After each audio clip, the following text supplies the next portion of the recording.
Well, hello everyone, ladies and gentlemen, Your Excellency. Good to have you here. Thank you very much indeed for joining this afternoon. A warm welcome to you all. It's my pleasure to be your host for this event organised by the World Heart Federation, the World Obesity Federation, and supported by the International Federation of Pharmaceutical Manufacturers and Associations. So the purpose of today's discussion is to elevate global awareness within the health community about the multifaceted nature of obesity, not just as a risk factor for other conditions, but as a disease in its own right. Now, you'll probably hear a raft of statistics during the course of the next hour. One of the most alarming is that projections suggest by 2035, 50% of the world's population will be obese. Recognizing obesity as a disease rather than just a contributing factor to health conditions such as heart attack and strokes would mark a significant departure from conventional siloed approaches that focus solely on individual health areas. It would have enormous implications for how obesity is perceived, treated, and integrated into broader health strategies. So this afternoon, you're going to be hearing from a raft of esteemed speakers who seek a more unified, collaborative, and integrated approach to obesity management and cardiometabolic conditions among governments, health agencies, and stakeholders. To get proceedings underway, it's my pleasure to introduce now Professor Daniel Pinheiro, President of the World Heart Federation.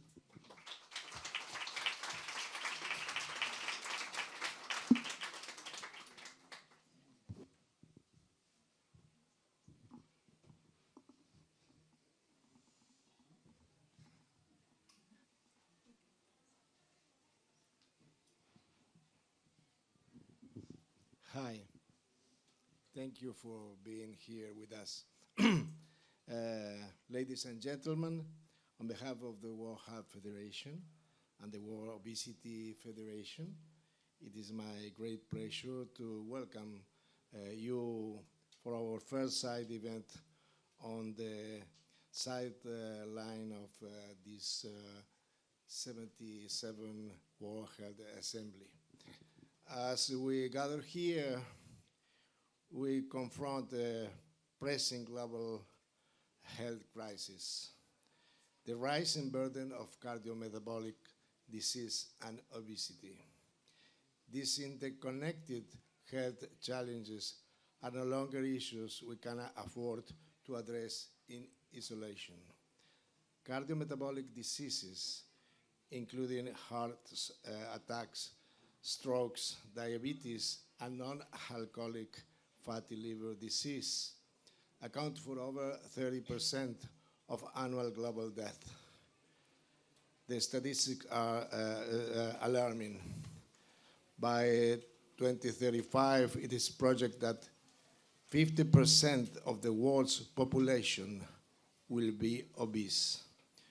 Today, we come together with an unified goal to elevate global awareness about the multifaceted nature of obesity. We aim to shift the paradigm, recognizing obesity not just as a risk factor, but as a disease in its own right. This recognition has profound implications for how we perceive, treat, and integrate obesity into broader health strategies. In this context, our discussion today will center not only around the need to increase prioritization and a more integrated approach to disease management for all cardiometabolic conditions, but also around exploring effective ways to address these conditions, including common risk factors such as hypertension and high cholesterol. Last but not least, I would like to extend my gratitude to the International Federation of Pharmaceutical Manufacturers and Associations for their support and for helping us make this event possible. By working together, we can develop effective strategies to combat these interconnected health challenges, ensuring a healthier future for all. Thank you so much.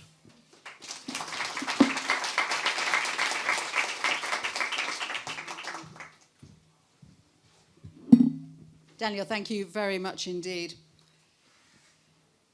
So when we talk about the need to shift perceptions of obesity and how it's approached and managed, it is, of course, vitally important to ensure that the needs of people living with the condition are front and centre in all our deliberations.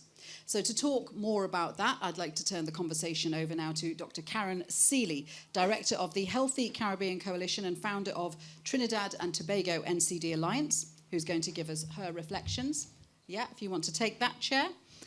We are sharing microphones and chairs. So, in discussion with Dr. Rachel Battram, Senior Vice President of International Medical Affairs at Eli Lilly and Company. Good afternoon. Is everybody hearing me clearly? Thank you. It is, in fact, an honor to be here at this particular discussion when we are introducing obesity as a disease rather than a disorder. I would like to take it first from my perspective of lived experience. I have had, I like to say, I have in one case, the two big C's, as we are now trying to elevate the cardiovascular diseases to the area of cancer, which everybody is focused on.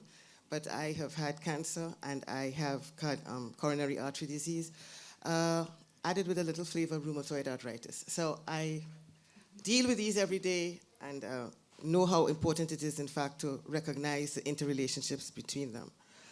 With respect to obesity, my experience really starts with seeing my mother struggle with this when I was a child, and then seeing how easy it was for me to become obese once I started having children and once the stressors of life came on. When I tried to address the obesity, I was met with dealing with the sociocultural factors where in my situation, I come from Trinidad and Tobago, people find all kinds of excuses for them to say you're not obese, you're not overweight. So they will say oh, you're very tall, or you have big bones, oh, don't worry, that you don't have a problem. But I knew very well, certainly from my own professional experience, that I had to address this. And it continued to be a struggle. But I encountered, what shall I say, stigmatization in a way, but also the recognition that among my professional peers in public health and practitioners, obesity was not recognized as something that needed to be addressed in and of itself. In fact, one of the most depressing situations I had when in identifying the fact that I was on a diet to a senior professional in my organization, the person said very offhandedly, he doesn't understand why women find this a big problem because it's simply a matter of maths. Calories in has to be less than calories out. And really put me down, as it were, for trying to deal with it at that time. And then when I got cancer, I became aware that my primary care practitioner, who is very good, had been counseling me about obesity, but never connected it with cancer. Always it was with cardiovascular diseases and diabetes. So it just was not on my radar for that particular disease. And so I had to learn a lot when I got it and recognize that there were several things in addition to just doing the mammogram, that what I was in fact needed to focus on for cardiovascular disease was also related to that. And then the issue of shall I say, the access to care, or the access to what was necessary. The access to, whether it is the diet, not always is the healthy diet available and affordable for me. I had to find places for this to happen. And also the access to care, that was one area I recognized, in fact, my advantage, because I have good health insurance, but not always was the health insurance covering what I would describe as the well-being aspects of obesity. They were this challenge. Now, in particular, we have the medications available. So my experience has been long. It has been arduous and working with diseases. And so when I see obesity coming to the fore and to the center, almost bringing together the risk factors and demonstrating it as the fulcrum of the diseases themselves that we're looking at, I think it is a good time for us to do this, Rachel. So that's my experience. What is yours? How come you're working with Lily? So So I've spent 25 years really passionately trying to improve the care of people living with obesity. When I first went to the chief executive of our hospital back in 2007 and said I wanted to set up a service, a holistic service for people with obesity, I got pushback. But your sort of story, thank you for sharing it because I know how hard it is, really typifies that we're focused on treating the consequences of obesity, but most of the time people don't actually address obesity. And when even you raised it, you got pushback. So I guess, how do we go forward? How do we go from to where obesity is treated by primary care? Because primary care is the gatekeeper, but also that people realise that overweight and obesity is a risk factor for other diseases. Because I think your case in point to do with cancer, that most people don't realise that having excess adiposity increases your risk of cancer, diabetes, stroke, cardiovascular. So from a sort of person with lived experience, how do you think we can move that bit forward? Sorry.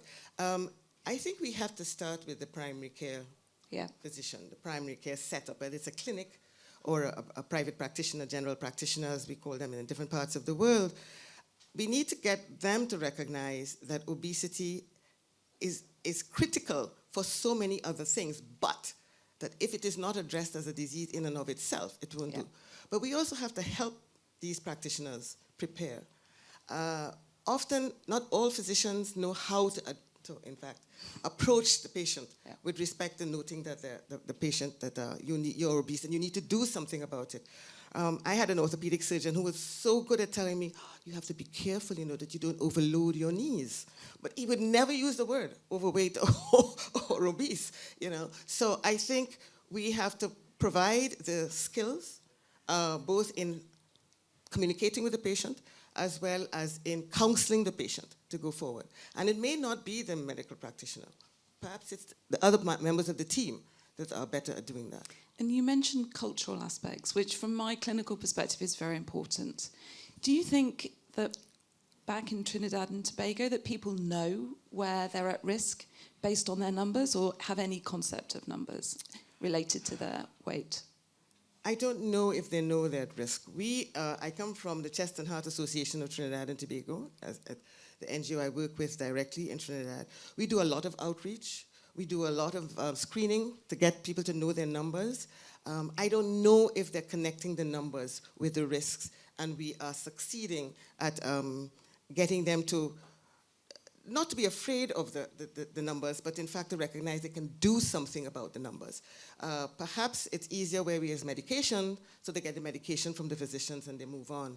But again, we have to introduce it, I think, to the society as not to disarm people, but for them to recognize that while we all have a right to be whatever size we are, right?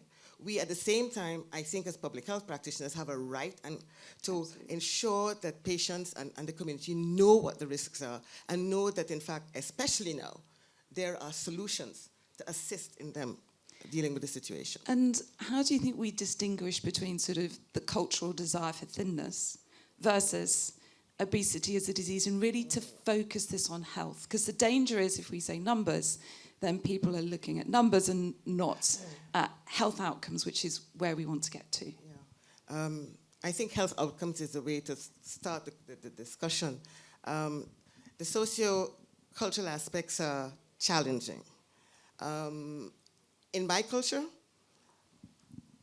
having, I don't know how to describe this now, but being thin or being slim is not seen as something that is advantageous to you, especially in your social relationships with the other sex, in my case. And that the more volume you have is, in fact, what is the goal. So we have to change that so people would recognize that it is possible for us to modify how we live and still enjoy what we enjoy now. So it's a challenge where we have to bring together the team of nutritionists. I bring in the counselors because I don't think many members in the health team know how to counsel. Yeah, They don't. So I really think that they become a critical member of the team. And in terms of your background as public health, how do we improve public literacy, health literacy, to do with obesity?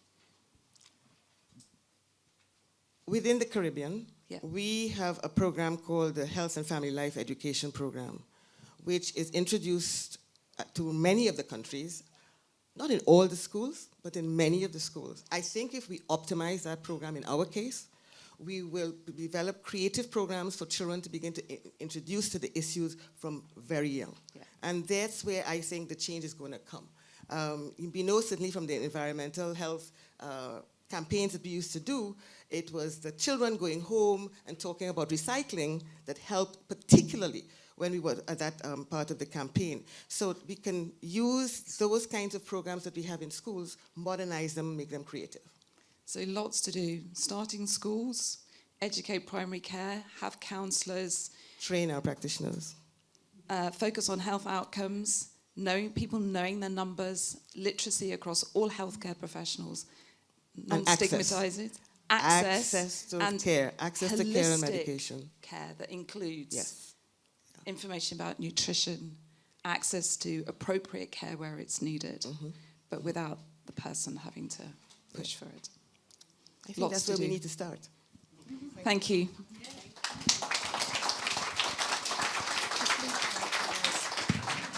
Thank you very much indeed, ladies. Thank you. Yeah, I'm going to actually take these. I'm going to take them away before they drop on the floor again and put them over here. Thank you very much indeed. Now, it is my pleasure to introduce our keynote speaker, someone who has worked tirelessly to transform the health system in his home country and has made tackling obesity one of the central planks in that transformation. Please join me in welcoming Dr. the Honourable Christopher Tufton, Minister of Health and Wellness from Jamaica.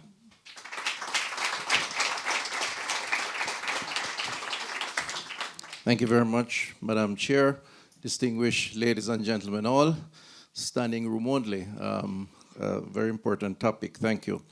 So firstly, let me offer my commendations to the World Health Federation and the World Obesity Federation on the hosting of this year's side event. I've been a regular attendee at events such as this one and always appreciate the organization and the opportunity to speak.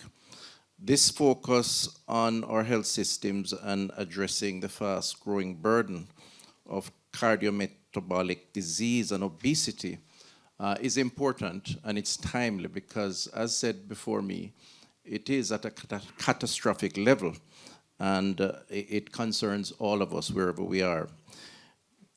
This is the case because data suggests that we're seeing possibly a reversal of the gains that we have made in terms of life expectancy. Indeed, an examination of Jamaica's data, and I believe it applies more generally than an exception to the rule, suggests that the opportunities to live up to an average of 75 years is now under serious threat. We're actually seeing a decline of that with lifestyle-related diseases playing the major role in that unfortunate trend. The opportunity, therefore, provides for this event to offer a chance to have a discussion and hopefully to challenge the existing trend by first creating a better understanding and then a unity of effort in addressing the issues. It's important to understand why this is necessary, and again, this opportunity creates that forum for such understanding.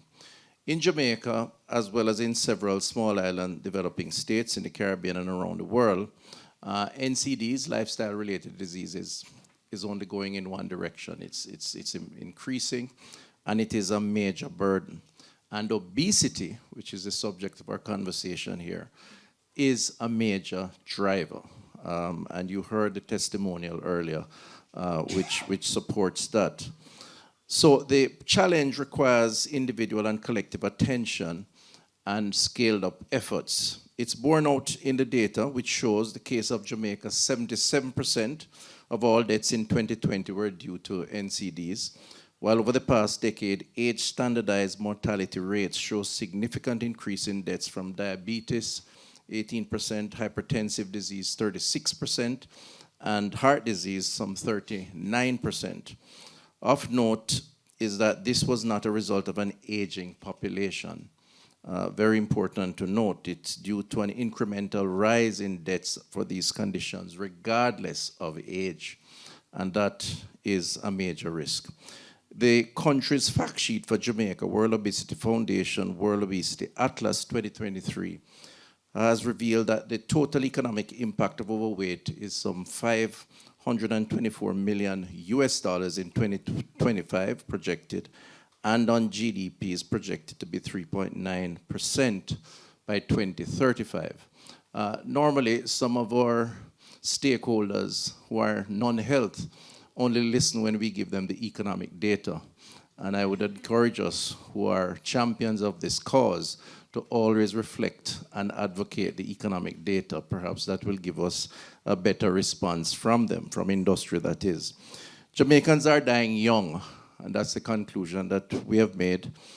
In 2020, a 30-year-old individual living in Jamaica had a 21% chance of dying from 4 major NCDs before age 70 years. From 2010 to 2020, the risk of dying prematurely significantly increased by some 24%.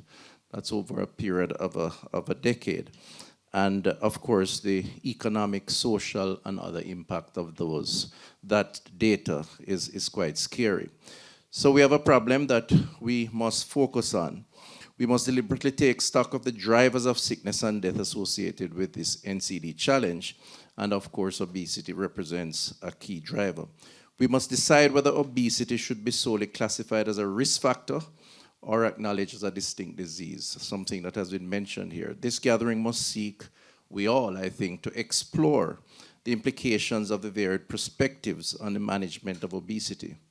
In 2019, the Royal College of Physicians in the UK recognized obesity as a disease, with the main argument that it would help to attract the funds needed to effectively treat options amidst its growing prevalence and the mounting cost. WHO has referred to obesity as a chronic, complex disease. And so we have a basis on which to advance and advocate for a confirmation of this position, and which makes this conversation very important. Most importantly, whether risk factors or disease, a multi-pronged approach, however, is required that includes public education, policies to address the obesogenic environment, screening, diagnosis, and treatment. We have been taking this approach in Jamaica based on a number of decisions around strategy, around policy, to support this process. And this is captured in our 10-year multi-sectorial strategic and action plan for the prevention and control of NCDs, which includes a number of things. For starters, you spoke about primary health care. We have unveiled over the last year a new primary health care model, which looks at a lifestyle stage approach to lifestyle choices, to screening, where the community health center, we have 325 health centers, 24 hospitals, population of 3 million, is becoming the central point to address issues around public education and prevention. Because let's face it, it really is a lifestyle. It's not an event, it's a process. It is a habit, and therefore it must be addressed in the very early stages in order to hopefully get people to make better choices within their communities. We have done several other things. You spoke about Know Your Numbers. Well, we have a program that's actually branded Know Your Numbers. And essentially what it is, in keeping with the primary healthcare model, it is about taking screening to the people, as opposed to encouraging people to come to the health centers or the clinics or their private practitioners to get screening. So the concept of a mobile unit, a mobile health unit that will drive to a location, whether it's in the town center or indeed even in the home, and encourage citizens to get the basic screening done is something that we have embarked on. And we are seeing good results of that. The screening would include BMI, body mass index, hypertension, diabetes, so blood sugar, hypertension, and other types of screenings. And what it does, it provides the basis not just to know your numbers, but also to provide a basis for giving good advice, for counseling, for public education, and hopefully encourage a change in behavior, which then will lead to better outcome. We are embarking on a major program around school nutrition, which is another important policy initiative.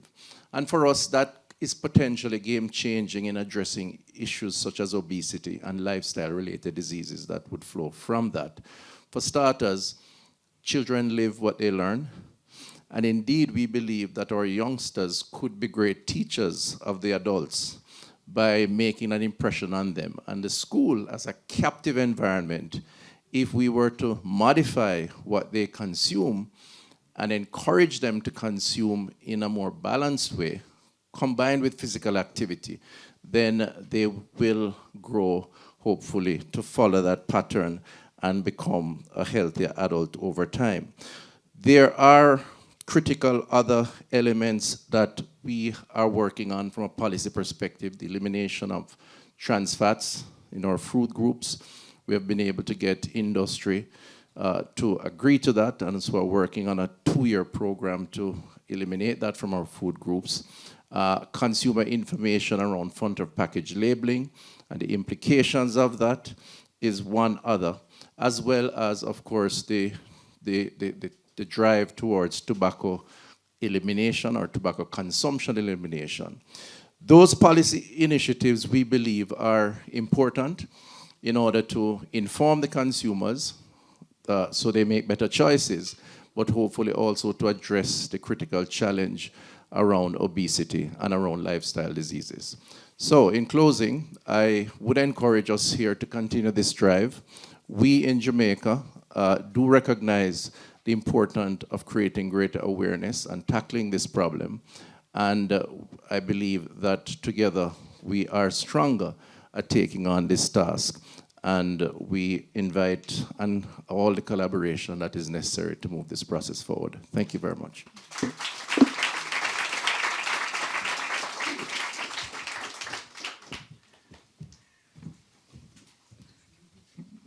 Thank you very much indeed, Dr. Tufton. And it was great to hear about the policy initiatives and the approach that you're following in Jamaica, which I think is very inspirational. We're going to talk more now about how we should make progress on the issue of obesity and cardiometabolic diseases. I'm very pleased to introduce our panel of speakers, and they will hopefully be taking questions towards the end of this session. So just excuse me 1 second. Furniture moving is one of my skills. I would like to introduce first onto stage Catherine Priestley, Head of Global Corporate Affairs at the Cardiovascular, Renal and Metabolism Unit of AstraZeneca. Joe Jewell, Director of Cities for Better Health and Head of Obesity Health Equity at Novo Nordisk. Ad Adams, Executive Director of SASNet in Ghana, which is the Stroke Association Support Network. Dr. Francesco Branca, Department of Nutrition and Food Safety at the WHO. And Professor Monica Arora, President of the NCD Alliance, Executive Director at TRIDE, Vice President at the Public Health Foundation of India. Thank you very much indeed. I'm going to take a seat here because I've been standing quite a long time. Excellent. Great to have you all with me. Catherine, let me start with you because as the name of your unit implies, you're already approaching cardiovascular, renal and metabolic factors as interrelated. What's your view on how obesity is perceived and its interconnectedness with cardiometabolic disorders? Thank you, Julie. So absolutely. First of all, let me share, yes, at AstraZeneca, we cover cardiovascular with the main risk drivers still being dyslipidemia, hypertension.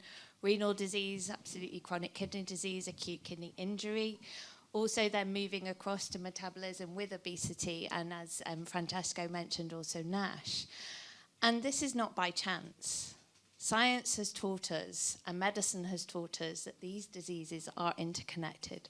Wherever your insult first happens, most of the time, and we look at the burden of disease numbers, by 2040, 4 out of the top 10 causes of death globally will be cardiovascular diseases. 5 of the top 8 risk factors will lead to disease worsening. And so this science has taught us, so that we hear from patients and clinicians that those innovations of the future really are then what patients and physicians want. Now, what's striking, though, is we all know these numbers. We've talked about these numbers. Yet they're not being enforced within the community practice of medicine. We still have the disciplines, the cardiologists, the nephrologists, the epidemiologists doing their own specialty care. And yes, within the primary setting, there is that interface with the patients. But really, we're not connecting this. And I think the need for this integrated approach is the right time. We've got the solutions coming forward from multiple different offerings. And now is the time where we could take that step. So whether it be obesity as that first insult, but also hypertension, kidney disease. And one example, if you'll allow me, that AstraZeneca set up actually just before the pandemic, but really came into its own during the pandemic, was with the World Economic Forum and the London School of Economics, and it's called the Partnership for Health System Resiliency and Sustainability, And what that does is bring together 4 countries, a framework where they can look at the assessment of where there are bottlenecks or barriers, and really then start to address where evidence is needed. And one really good outcome is in Japan, where they've done this assessment and realized that actually by enforcing electronic health records within the country and making that integrated care topped with hopefully AI technologies can actually help that triage of patients along that pathway so much quicker, and also making sure that chronic kidney disease is included in the cardiovascular plans, because the prevalence is so big. So I think that's the reason why actually, whilst absolutely we're talking about obesity, whichever that first insult, as we heard from Karen, that interconnectivity is the patient at large that we need to address and make a difference for. I think that's a really important point you make about data and information being crucial to targeting the right areas. Joe, what's your take on this? Because I know Novo Nordisk has made obesity one of its major priorities with a focus on prevention as well as treatment and management. How important is that holistic approach? Thanks very much, and it's great to be here. Thanks to the organisers for having us on the panel. Absolutely, I mean, everything that the previous speakers have mentioned resonates very much, the importance of taking a holistic approach, and our mission as a company is to defeat serious chronic diseases. And we're very unashamed to also say that if we're going to defeat serious chronic disease as a society together, that also includes prevention, and we must double down on our investments to drive prevention forward.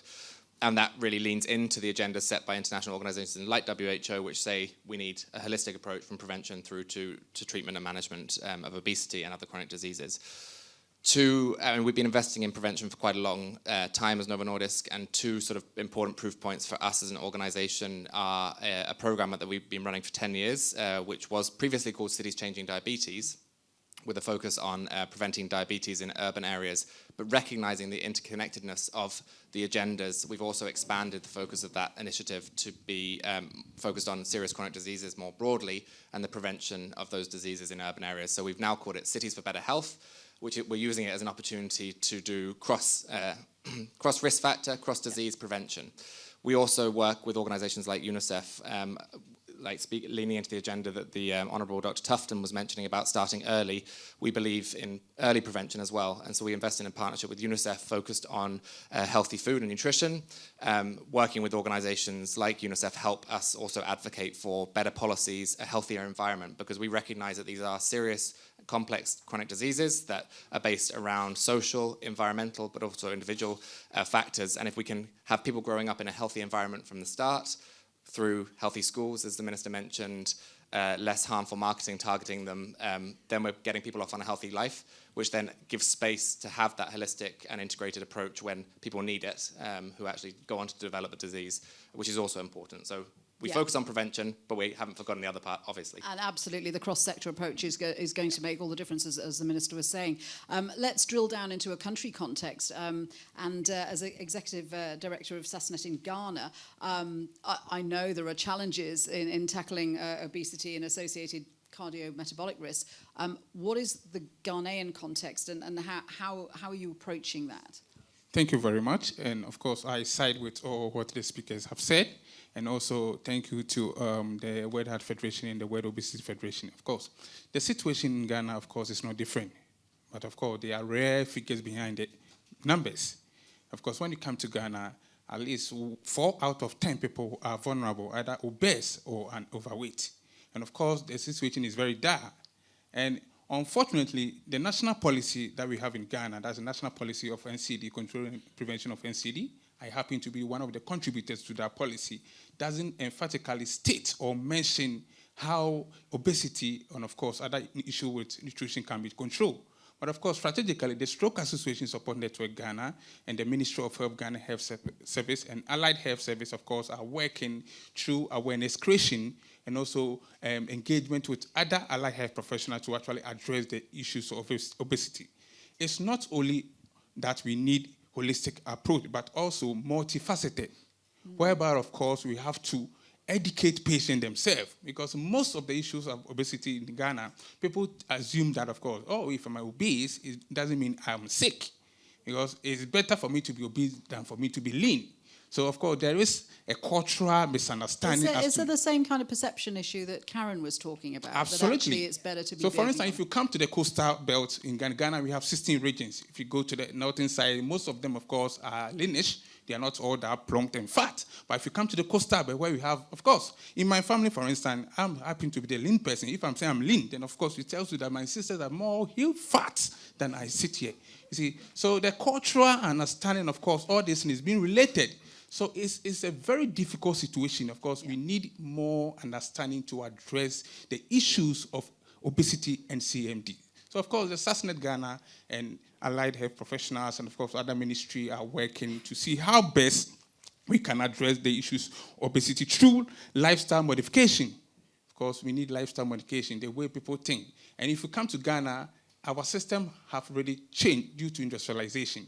Because before then, when we were in school in the past, of course, we are not exposed to sweetened beverages. When you walk short distance, you see some selling here, there's, of course, it's been scattered around. So we need strong policies to actually address all these issues. Of course, it will take time, but we need to act now in order to address these issues in Ghana, especially also in Africa. Yeah. Thank you. Thank you very much indeed for that. Francesco. Francesco, what is the WHO's view on how obesity should be managed? Well, now we're saying, well, thank you very much for creating this opportunity and this interesting conversation. But we're now alarmed by these huge numbers, 1 billion. There's 2 characteristics of what we're seeing now. One, low and middle income countries, they are affected as much as the high-income countries. They were not before, not to the same extent. And the other one is it's getting into our children and adolescents. So these people are going, these young people are going to have a lifelong exposure to this condition. So back in 2000, WHO was saying, well, you have to do prevention and management. The response has been that, well, obesity is an individual responsibility, so people have to change their behavior. So we're going to give you information, and then it's up to you what happens. But clearly that's not sufficient. Clearly, the policies have to be creating that environment which is allowing people to make those choices. Affordability of food, availability of food, control of marketing, pricing of food, and all of that. Now, a couple of years ago, the WHA said, oh, hang on, what's happening here? Can you, WHO, tell us a bit more what we need to do to reset the situation?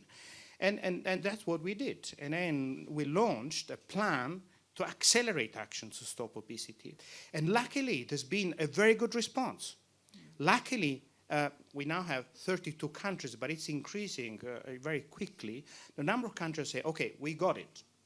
And yeah, they're not going to be any longer dictated by the private interest. Because let's be honest, the private interests are the ones who have stopped the establishment of effective, cost-effective policies to shape the food environment.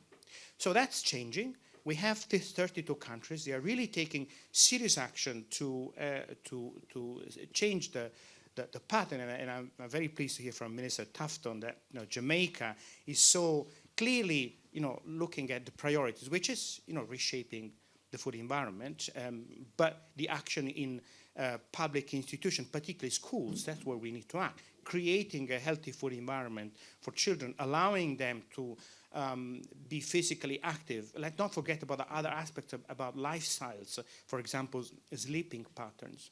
So all that is changing. But the other important thing that these countries are doing is that they're also understanding that health systems need to change. So health systems need to recognize obesity as a disease that requires treatment.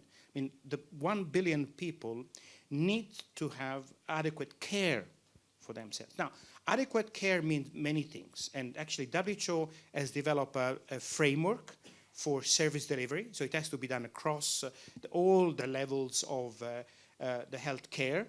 It has to have well-trained health workers to be able to recognize and act. It has to be providing this to all. So we shouldn't create big differences, for example, related to the fact that only some people can afford pharmacotherapy. WHO is also looking at when this kind of approach is needed. So we need to have an integrated approach where people are supported to change their diet and physical activity behaviors, their lifestyles in general. If needed, and only when needed, they would need other kinds of support, whether it's surgical treatment, whether it's pharmacotherapy. So we're actually about to release guidelines for the management of obesity in children and adolescents. And we're certainly going to talk today about these new drugs. We're actually looking at the science around the drugs, and we're trying to make recommendations very quickly to see who is actually benefiting from the drugs, for how long, as part of what management protocol, and then who is going to support them to implement them. Thank you, Francesco. Monica, India, unfortunately, has recently broken into the top 5 countries with an obesity problem. I'm half Indian. I know how easy it is, but particularly with the food there. But how can civil society and governments and the private sector collaborate to raise awareness? I mean, the social impact, the economic impact, and also India has an issue with tackling undernutrition as well as overnutrition. Thank you. This is a very unique situation for countries like India, where we have to address malnutrition on both ends of the spectrum. So we do have the issue of undernutrition and overnutrition. So government's focus largely has been addressing undernutrition in all national programs. And the rate at which undernutrition is reducing is much better than the rates at which we are seeing overweight obesity increase. So there is rapid increase, and according to the World Obesity Atlas 2024, India is among the top countries in proportion of adults living with high BMI, with a 3.1% compound annual growth rate in adult obesity. But at the same time, in the proportion of children living with high BMI, we are 4th in the top 20 countries. So very worrying trend, and it has contours, if we look at the determinants, very similar to what everybody just talked about. We do have wealth as a determinant, place of residence, with urban areas being more vulnerable. Advertising exposure. So our research studies have very clearly shown when we coded the advertisements in television. So most of them were for foods which are high in fat, salt, sugars. But we compared these advertisements in children channels versus young adults channels. And the exposure was much higher of these advertisements in children channels. So meaning the industry very clearly wants them to be hooked onto their products early on. So again, we need regulatory policies around it, and then the huge issue of misleading advertisements. So there are these food and milk additives. In India, there's a whole culture about feeding children with milk. So the milk additives are claiming 20% growth, better height, better immunity, and nobody's checking where are these studies published, which are claiming to have these kind of products, and these are filled with high sugar products. These are all hidden calories. So even in urban setup where people are cutting down on sugar, they don't realize with these ultra-processed foods, they continue to feed children with products that are harmful. So cost of food has been talked about, as well as we can always claim and promote high fruit and vegetable intake, but the costs are prohibitive. And we are seeing this reversal of social gradient. Till now, government was feeling that they don't have a responsibility to address obesity because it is a rich man's disease, it is their problem, and they wanted to only tackle undernutrition as a major problem. But now we are seeing the urban poor are the worst hit. They don't have avenues for physical activity. They don't have food which is healthy and cost effective. So they are going for these ultra-processed foods, which are cheap, fried foods. So addressing both the messages through a common government framework is a bit of a challenge. And that's where we are working with governments to be able to bring not only Ministry of Health in the focus, but finance, women and child development, many others, to be able to understand that this is a multi-sectoral issue requiring a whole of society response.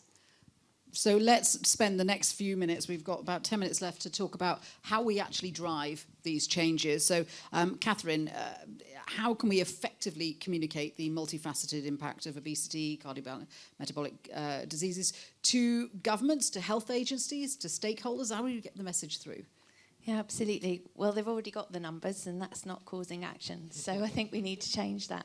And I think this comes down to evidence-based strategies, both the cost of inaction, but also the cost of action. And when you actually put on to the challenges of policymakers and the economics of a country, this is where healthcare can really play to win, really, because if you have the evidence, not only just for the patient outcomes, but also the environmental impact, the healthcare system impact, the impact across all the different facets to what a policy maker has challenges with every day, this is where I think we can start to make a difference. And if we think about that patient, evidence for how that multidisciplinary team comes together. So how do we then educate both the primary healthcare setting, but not in a way that's then all put on them to make the solutions, but equally that the cardiologists, the nephrologists, the epidemiologists are taking action to support them in that change. They've got so many guidelines to have to follow. They can't read all the pages of documents. So how do they actually have activation plans to really help them there? And then at the end of the day, which is what's absolutely fantastic, is that we are now in an era of solutions, treatment solutions that actually are going across these diseases. Pillars of care is what we're talking about now. And actually, when you look across all the different types of treatments, there's commonality across them all and how these mechanisms all work together. So as communicators, I think it's our jobs to do this once and do it well. I think across the world we have so many different campaigns going on. It becomes a bit of a massive muddle. But if we as a community across the patient advocacy groups, across policymaker advocates, across the healthcare professionals and the societies all team together, then we can start to bring it localized, because as we're hearing, it's actually then the local action that makes a difference, but it needs a global voice at the stage to do that. And I think, case in point, it needs to go across the whole patient pathway. And actually, my colleagues today are also with our Healthy Heart Africa colleagues, where we're announcing not just the initiative to test for hypertension, but that connection to chronic kidney disease. And Ghana is actually the first country that's going to pilot this, but it really shows that multidisciplinary approach and going a whole across that patient pathway. Brilliant. Thank you. And we'll hear from Gala in just a minute, but I wanted to ask Joe, you were talking about an integrated approach earlier. What does that look like on the ground? What kind of partnerships are we talking about? Yeah, I mean, I think also just leaning into the point that Catherine was made about the sort of cost of inaction, I think it's also framing about the potential sort of societal value for patients, healthcare systems and economies of taking action and avoiding those costs, which, for obesity alone, we estimate to be $4 trillion by 2035 if we don't take action. And we have to have that comprehensive approach, as Francesco was mentioning, that includes prevention all the way through to treatment and management. And I think there is a role for us as a private sector to lean in to that agenda as well. Of course, our core business is introducing healthcare innovations, but we can also partner more broadly on that health system strengthening agenda and also work with communities. So 2 examples of where we've been trying to lean into that agenda. The first is in Denmark, there has been something called the Lighthouse Health Science approach, which is a public-private partnership coordinated by the government, initiated by 5 ministries, which now has more than 300 partners from the public sector, but also the private sector on board, looking at what can be done to take on this societal challenge at a more ambitious level than ever before. And we've been involved in a workplace initiative, for example, where we've worked with the digital app-based solutions, which of course are not the only part of the solution, but an important part. And you can also use the workplace setting to drive change, and we've seen positive impact on people's health and well-being overall, but also a 1.4 point BMI reduction in that population of working age adults. Secondly, I think we need to really think about who is the community that we're targeting. Of course, in high-income countries, at least, what cuts across these disease areas is that there's an underserved population that has the highest burden, often complex comorbidities as well, multiple diseases. So what can we do to really actually close that health gap from an equity perspective? We've also worked with a community in Denmark called Tingbjerg for a long time, working with the community itself, bringing community health workers, community organizations, and making sure you really do direct outreach to vulnerable populations to make sure that they're benefiting, engaged with services, and also co-create the solutions themselves. And we've been able to see in that population, which had a very elevated prevalence of diabetes and other chronic diseases, actually the gap is closing when compared to Denmark. So it shows that if you do target those high underserved populations that probably have a high burden of disease, but also high costs associated with those disease, that you can make progress. So I think that's a place where no one actor in society can do it all. I think there is a place for partnerships. And if you have local programs tailored to the needs of a local population. Exactly. I saw you nodding there, Ad. Are there local programs on the ground that have made a difference in Ghana? Absolutely. I think in 2023, the Stroke Association and the Ghana NCD Alliance, happy to be the vice chair of the Ghana NCD Alliance, we engaged the Parliamentary Select Committee on Health. And actually, they were alarmed on the cases of type 2 diabetes among children in Ghana. So they actually commissioned us to conduct studies on childhood obesity. And it will surprise you. The findings from the study actually depicts the real situation on ground. But of course, the future looks promising. If we're able to take bold steps now, we believe that, of course, such situation can be actually capsized, and we'll be able to control the situation of obesity. Currently, of course, we are engaging the Ministry of Health to actually roll out programs through the expanded program on immunization. In Ghana, we have the community health professionals, health workers who actually engage through the communities. They go to communities to engage them and also immunize them. So we've taken upon ourselves, of course, we can actually use the system to actually have people have their BMIs check and also other vitals check as well, and which will actually go a long way to help us, because most of the people living in the community don't have access to healthcare, like checking their BPs and the stuffs like that, of course. So that is the strategy that we've adopted. And also to upskill awareness creation and population engagement, of course. We know that, of course, the cultural understanding as to the issues of obesity, whether it's a disease or a risk factor, is something that we have to tackle. So, of course, we are using that to engage the communities for them to understand. And, of course, obesity itself, of course, has many links. It can lead you to CVD, of course, other cancers and the rest. So, of course, we are carrying out a lot of education awareness through the community. So much is being done on ground, and also in collaborative with the World Obesity Federation and the World Heart Federation. We are still working to actually address these issues in Ghana. I'm very passionate that, of course, our Minister of Health was here, and he actually spoke at length. And he's someone that we've worked with him when he was at Kolebu as the CEO and also the National Health Insurance Authority before coming in as a minister. So we believe that, of course, the future is bright. And, of course, we can actually leverage on SDG Goal 17 in terms of partnership to actually address the issues of obesity in Africa and across the globe as well. Thank you.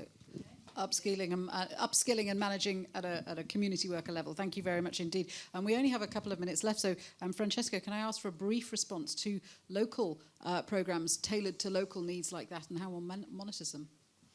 Well, first of all, we need to have a good understanding of the situation, and the challenges are similar. The political landscape is different. And we need to avoid that we repeat the same mistakes. So plans are developed and nothing happens. So being very clear about what needs to happen and having a very clear set of milestones and creating alliances. And we were partnering with UNICEF, we're partnering with the World Obesity Federation, happy to partner also with the World Heart Federation and others like the Global Health Advocacy Incubator, creating basically a social movement in support of policy choices. And then, yes, we need to monitor, we need data. Yeah. I mean, we're doing guidelines based on evidence. You know, for marketing guidelines, we have 179 studies demonstrating the impact of marketing of food to children. And we have 44 countries who have implemented policies, and now we can say comfortably, yes, this is the way to do normative policies. Thank you. I'm going to ask one last question to Monica, and then we'll take a couple of questions from the floor. So briefly, Monica, I know that your research and advocacy organisation, WHA, has been involved in several initiatives targeting NCDs, obesity, all the related conditions. Give us a couple of examples of successful campaigns. So the model we have been following at WHA is that, one, definitely we need awareness. So civil society, our change agents, they can bring about a lot of awareness-related activities. But this behavior change will be sustainable only when there are supportive policies. So that is where the role of government comes in. So when we work with children in school settings, we are able to definitely influence their behaviors, whether it is healthy eating and being more physically active. But then we have to work with the school authorities to provide that supportive environment. School canteens cannot be serving foods which are unhealthy.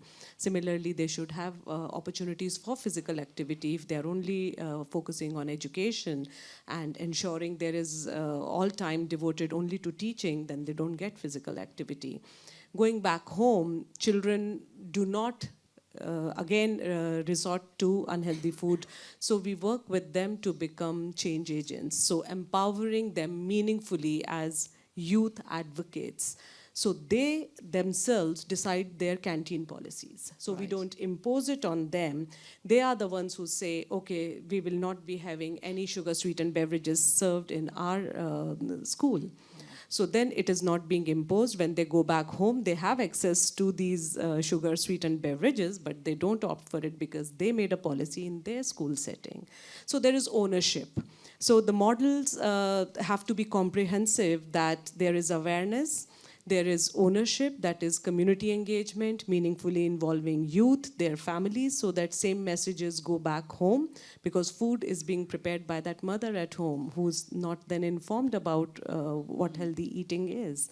And lastly, when they go out in the community, the government policies, the exposures have to stop.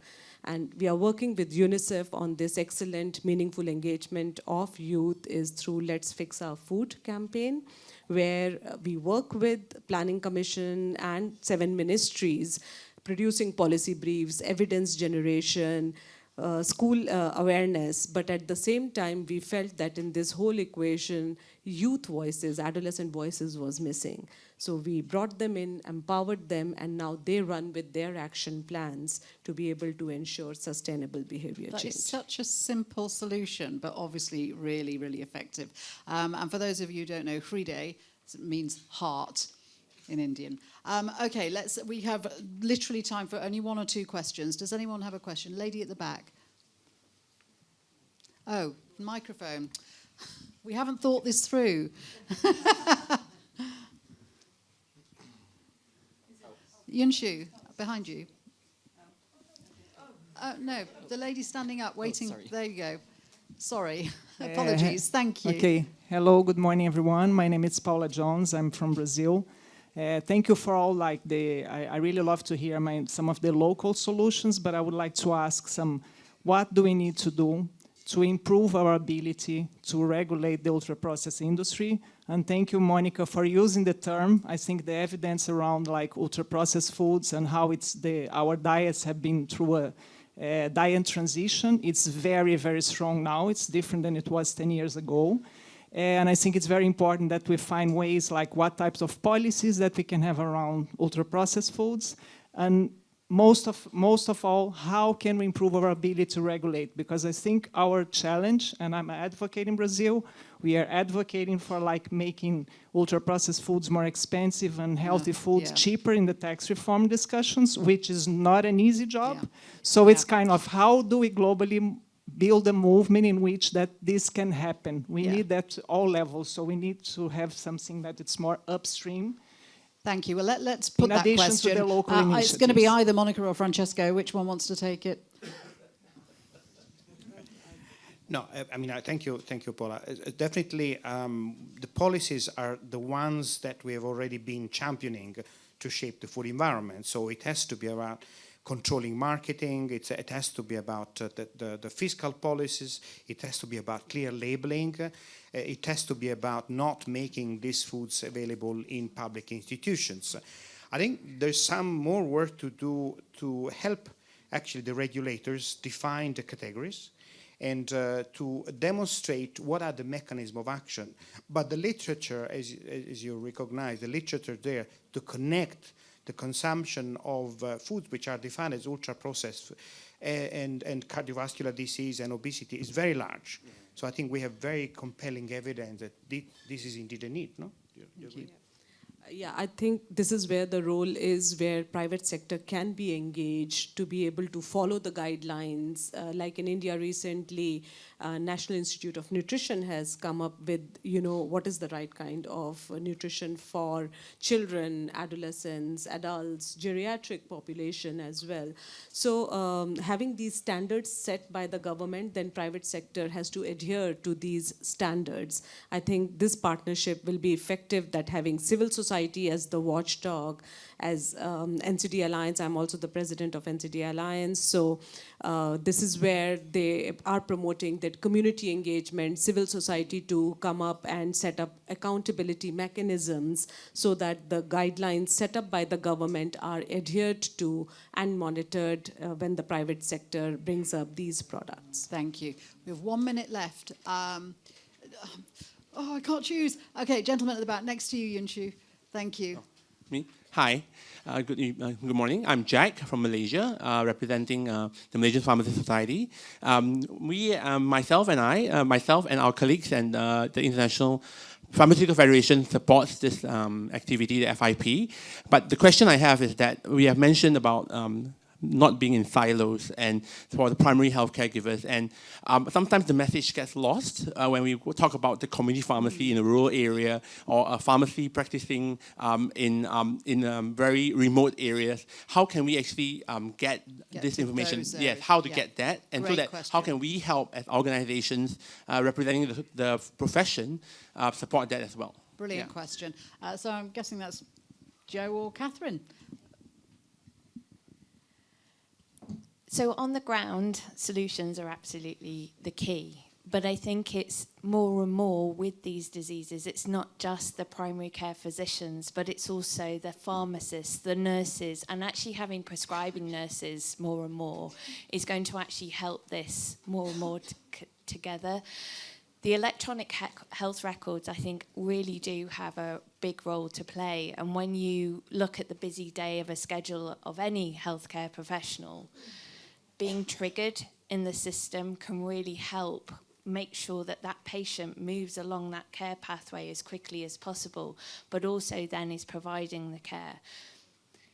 I actually really do believe it has to be a connected effort, though, across the patient groups, across the HCPs, and also then with that education back from the specialty centres into then the primary centres, because there's no blame here. It needs to be actually a concerted effort, is what I would say. Jo, do you want to add? I think you answered very well. I think, yes, thank you very much indeed. I think we're going to leave it there just for time, but I know this is an issue that we could talk for a very long time on, couldn't we? Please join me in giving our speakers a round of applause.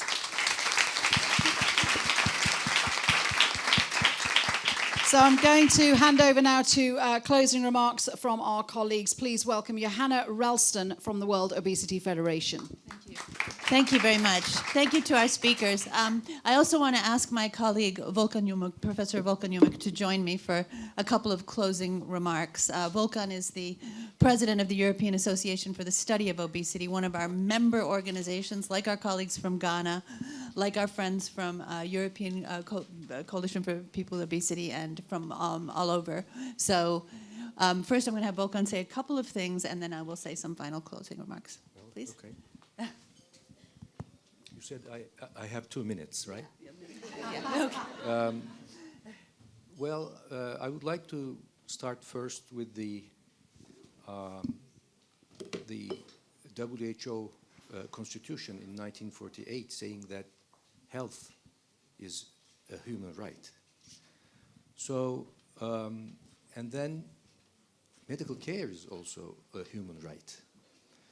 And then I would like to mention about the current narrative of obesity, which the European Association for the Study of Obesity recognizes and considers, is that obesity, as all of the speakers have said, is multifactorial, relapsing, progressive, chronic disease.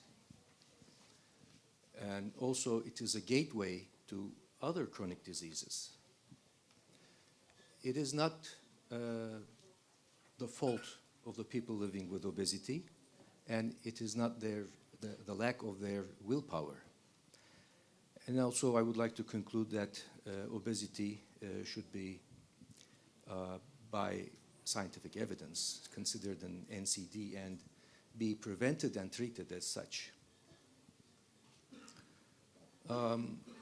Lastly, we have signed a Venice declaration in Venice after the European Obesity Congress, and there we had equity, we had affordability, we had sustainability, and also lastly we mentioned about a holistic approach to management of obesity. Thank you very much for listening. Thank you so much. I just want to say this was a fantastic session, and I think most important, we've heard, I think obesity used to be sort of the subject of debate similar to what cardiovascular has. It's prevention versus treatment. It's health versus food. It's low and middle income country versus high income country. I think we can say it's both and. And when we finally are in this both, it's obesity and cardiovascular disease, we can work together with our friends at the World Heart Federation, which has been incredibly rewarding, really lovely partnership. Do more of that across other disease areas and address this together, and that's key. It's also, it is a lifestyle issue, and it is also genetic. It's all these different drivers coming together. I think we heard a little bit, just to summarize, a lot about that. If the focus on the health outcomes is how we can get past what getting caught up in the various different pieces. the economic data can be incredibly persuasive. And I think to Paula John's point, even hopefully starting to shift the narrative with the private sectors that are still promoting deeply unhealthy products. It's, point very much taken. Data is critical. We have the Global Obesity Observatory. There's also the Global Heart Observatory, both great sources, and we partner together to try to exchange information. Those can help drive a lot. And I think there's a reason, though, that we had the ultimate sort of multi-sector people kicking off this session. We had somebody who has been, Rachel Batterum, who's been in NHS, and you're an OBE, is that correct? I'm very impressed by that. And is, now is working in a different way with private sector, but most especially and most importantly and closest to my heart, Karen Seeley, who I knew as a PAHO, as a WHO doctor, who I met many years ago when we were doing the first big NCD summit in 2011. And it was only recently that Karen and I, the past few years, that we both discovered that we're not just professionals, we're also patients. I live with multiple sclerosis, I'm a cancer survivor, and Karen and I have had many wonderful exchanges about, trying to bring the both end of being a patient and a professional to our work, and I think no one does it better than Karen. And she really emphasizes the fundamental issue. It's that person at the center. And I think we've seen that done well, we've seen that done less well, but let's make people centered, key to both healthcare, but also to this idea of universal health, to this idea that the systems that we live in work for the people who are at the heart of them, not for the different drivers and sectors that may obtain some benefit from them. And that is key. We're seeing very interesting and exciting things. I just want to make one final plug for this. I think middle-income countries are doing extraordinarily interesting things around looking at this as both and. Thank you I want to really thank very much Prime Minister Tufton again for coming. Yet another year, and really a great speech. Thank you very much. And thank you for the work you're doing in Jamaica. I know you've fought some very difficult battles, and I'm extraordinarily happy that you're here today. But having people at the center, we've seen this in places now. We're seeing it in Ghana. Thank you, South Africa. Amazing work happening where it's a both and. It's both this healthier environment and it's a healthcare system that can support the 1 billion people currently living with obesity, the increasing numbers that we're seeing, but also just have us have healthier and more equitable systems for all. So thank you to IFPMA for being great partners, and thanks to everybody here for coming, for staying, for standing, and now let's eat. Okay, thanks.